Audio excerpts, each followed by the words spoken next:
Les gens me demandent souvent pourquoi notre monde n'est que fraude, tromperie, manipulation, asservissement.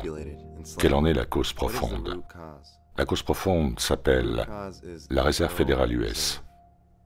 La Réserve fédérale US fut créée lors d'une réunion secrète de leaders politiques et de banquiers dans un complexe hôtelier privé de Jekyll Island, en Géorgie, en 1912. Les conspirateurs se réunissaient dans des wagons verrouillés et n'utilisaient que leurs prénoms de sorte que les servants ne puissent jamais les identifier. D'après leur propre mémoire, ces hommes ont avoué leur visée conspirationniste. De cette réunion secrète est née la société à capitaux privés et étrangers la plus puissante que le monde ait jamais connue. Par leur contrôle de notre argent, l'élite qui possède la Fed contrôle également d'autres banques, des médias, des politiciens, l'industrie militaire et finalement vous. La Réserve fédérale est la tête du serpent, la cause profonde de l'asservissement de toute l'humanité. Le système de la Fed a été conçu pour nous enfermer dans un endettement permanent, pour nous tromper en nous faisant croire que notre argent a de la valeur alors qu'en fait il ne vaut rien, n'est supporté par rien, est basé sur la dette, elle-même créée à partir de rien, la recette de l'asservissement. Le système est aussi conçu pour s'écrouler un jour.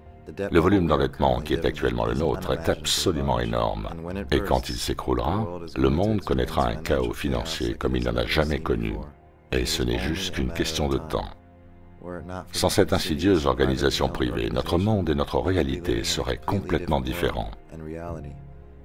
Finalement, il n'était pas nécessaire d'en arriver là. Nous n'avions pas à accepter un système basé sur la dette. Nous n'avions pas à autoriser les banquiers à nous asservir de la sorte. Mais notre gouvernement l'a rendu possible. Il leur a donné le pouvoir de battre la monnaie, leur donnant en fin de compte le pouvoir ultime sur nos têtes. Et cela a toujours été le plan.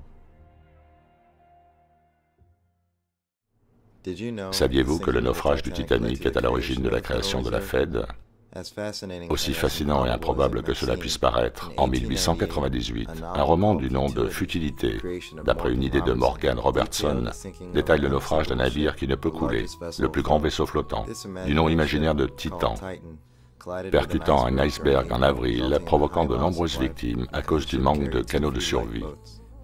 14 années plus tard, dans des similarités troublantes, le navire Titanic reproduisit ce qui fut raconté dans ce roman. Les deux navires ont des noms quasiment identiques, tous les deux conçus pour être inchavirables, tous les deux vendus comme les plus grands navires flottants, tous les deux percutant un iceberg en avril, les deux naufrages provoquant de nombreuses victimes dues au manque de canaux de sauvetage. Et enfin, ces deux vaisseaux ont des caractéristiques techniques et un agencement identique.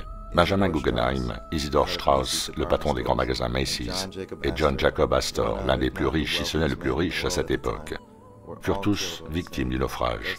Ces trois hommes représentaient l'opposition principale à la création de la Réserve fédérale US.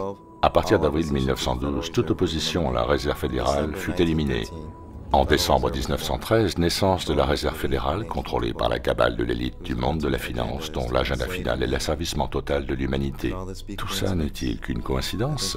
Je pense que nous ne pouvons plus nous permettre de croire en de telles illusions.